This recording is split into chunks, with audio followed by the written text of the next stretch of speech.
Hello students, welcome to commerce lesson, যেখানে আমরা commerce শিখি সহজ ভাষায়।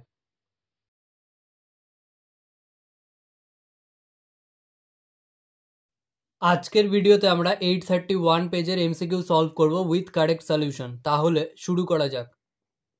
1/1/23 তারিখে কাঁচামালের প্রারম্ভিক অর্থাৎ ওপেনিং জের 100 একক, একক প্রতি 15 টাকা হারে। 5/1/23 তারিখে 100 একক কাঁচামাল ক্রয় করা হয়েছে, একক প্রতি 18 টাকা হারে।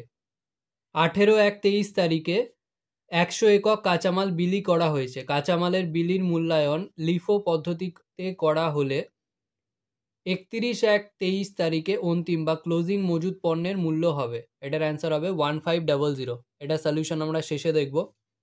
কাঁচামাল বিলির মূল্যায়নের উদ্দেশ্য হলো, এটার অ্যান্সার হবে বি ও সি উভয়ই। সময় লিখনের উদ্দেশ্য হলো, এটার অ্যান্সার হবে এদের সব কয়টি ঠিক। কারখানার যন্ত্রপাতি নিয়মমাফিক রক্ষণাবেক্ষণের জন্য যে সময় নষ্ট হয় তাকে বলে, এটার অ্যান্সার হবে স্বাভাবিক অলস সময়।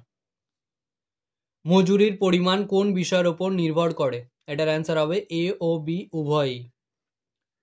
কোনো শ্রমিকের দক্ষতার স্তর 80%, কোনো কাজের মানক সময় বা স্ট্যান্ডার্ড টাইম 60 ঘন্টা হলে উক্ত শ্রমিকের ওই কাজে ব্যয়িত সময় হবে।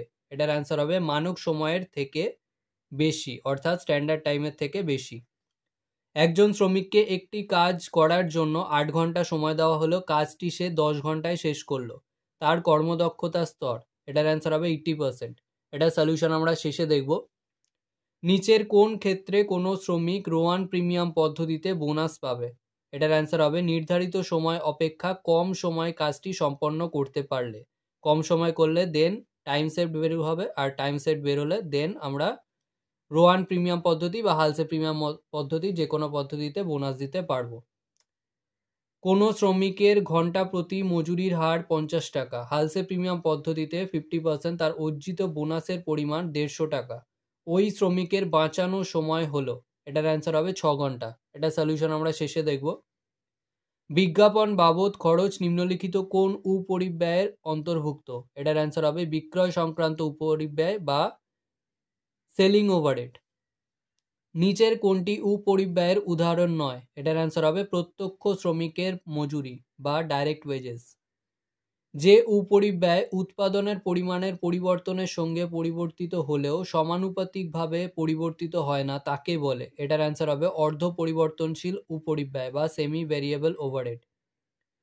যদি ভাড়ায় দেওয়া কোনো বাড়ির নিট বার্ষিক মূল্য বা নেট অ্যানুয়াল ভ্যালু 80,000 টাকা হয়, গৃহ সম্পত্তির করযোগ্য আয় হবে, এটার অ্যান্সার হবে ₹56,000। এটা সলিউশন আমরা শেষে দেখব।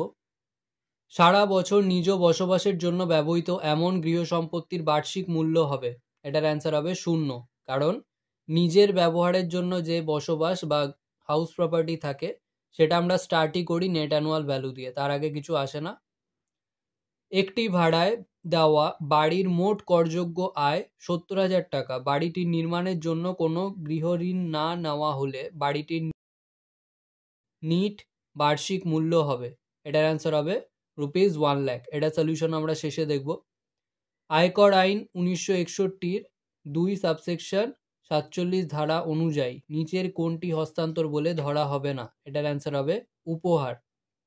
নিচের কোনটি পার্সোনাল এফেক্ট বলে বিবেচিত হয় না, তো পার্সোনাল এফেক্ট হিসেবে বিবেচিত হয় না যেগুলোকে মুভ করা যায় না, তো নিজ বসবাসের বাড়িকে মুভ করা যায় না।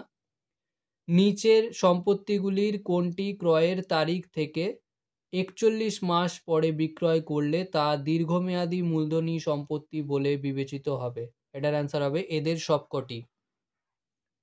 আয়কর আইনের কোন ধারা অনুসারে কোনো আয় অন্যান্য উৎস থেকে আয় অর্থাৎ ইনকাম ফ্রম আদার সোর্সেস খাতে করযোগ্য, এটার অ্যান্সার হবে ধারা 56 বা সেকশন 56।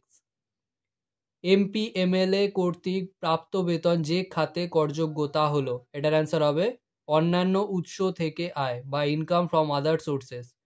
সঞ্চয়ী আমানত থেকে প্রাপ্ত সুদ 7,800 টাকা। ভারতীয় কোম্পানি থেকে প্রাপ্ত লভ্যাংশের পরিমাণ 7,000 টাকা হলে অন্যান্য উৎস থেকে আয় খাতে করযোগ্য আয় হবে। তো এখানে এই দুটো আমরা অ্যাড করে দেবো, তো অ্যান্সার হবে 14,800। ভারতীয় কোম্পানি থেকে প্রাপ্ত লভ্যাংশ আগে এক্সেমটেড ছিল, বাট সেটা এখন আর এক্সেমটেড নেই।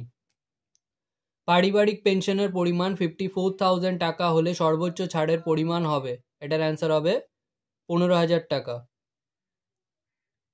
আয়কর আইন 1961 অনুযায়ী নিচের কোনটি মূলধনী সম্পত্তি নয়, এটার অ্যান্সার হবে ব্যবসায় মজুত পণ্য বা স্টক ইন ট্রেড। উপভাড়াটিয়ার কাছ থেকে প্রাপ্ত ভাড়া ভাড়াটিয়ার খাতে করযোগ্য হবে অন্যান্য উৎস থেকে আয় খাতে বা ইনকাম ফ্রম আদার সোর্সে। নেক্সট আমরা এমসিকিউ সলিউশনগুলো দেখে নিই। তো ওপেনিং স্টক ছিল 100 ইউনিট 15 টাকা করে, তাহলে এটা দাঁড়াচ্ছে 1500 টাকা। আর নতুন পারচেস হয়েছে 100 ইউনিট 18 টাকা করে, তো এটা হচ্ছে 2800 টাকা। তো এই দুটো যদি আমরা অ্যাড করি তাহলে ব্যালেন্সে পড়ে থাকছে 200 ইউনিট, যার মধ্যে 100 ইউনিট হচ্ছে 15 টাকা করে আর 100 ইউনিট হচ্ছে 18 টাকা করে। আর অ্যামাউন্টে টোটাল করলে এখানে টোটাল হচ্ছে 3300। এবারে লেস করব ইস্যু হলে কমে যায়, তাহলে 100 ইউনিট ইস্যু করা হচ্ছে। আর যেহেতু এটা লিফো মেথডে করা হচ্ছে, তাহলে পরের যে স্টকটা বা পরের যে লটটা ছিল সেটা থেকে পে করা হবে, আর ওই 100 থেকে পুরোটাই চলে যাচ্ছে।